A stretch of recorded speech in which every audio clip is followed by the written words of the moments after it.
Ashura. Le 10 de Muharram. Pour beaucoup, ce n'est qu'une date sur le calendrier islamique. Mais pour moi, et pour des millions de musulmans à travers le monde, c'est un puissant rappel de foi, de gratitude et de résilience. En ce jour, je me souviens des paroles intemporelles du Coran. En vérité, avec la difficulté vient la facilité. Ce verset n'est pas seulement de la poésie, c'est une promesse. Et Ashura donne vie à cette promesse. Pensez-y, il y a des siècles, en ce même jour, le prophète Moussa, paix sur lui, se tenait avec son peuple, piégé entre une armée et la mer.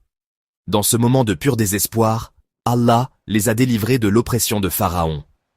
Par immense gratitude, Moussa a jeûné. Le prophète Muhammad, paix et bénédiction soient sur lui, a honoré cela par son propre jeûne, nous invitant à faire de même. C'est une leçon annuelle. Souvenez-vous des bénédictions, montrez de la gratitude. Mais Ashura ne concerne pas seulement la délivrance. Il s'agit aussi de sacrifice. En ce jour, l'imam Al-Hussein, le petit-fils bien-aimé du prophète, a tenu bon contre l'injustice dans les plaines de Karbala.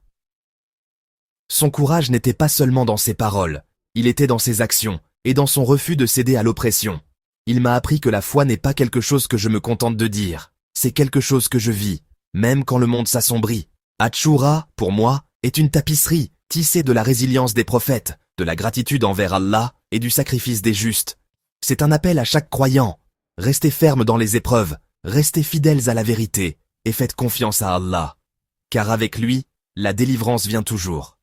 Alors, en ce jour béni, je m'efforce de me rapprocher d'Allah par le jeûne, la prière, le repentir sincère et les bonnes actions. Ashura n'est pas seulement un souvenir, c'est une chance de transformation.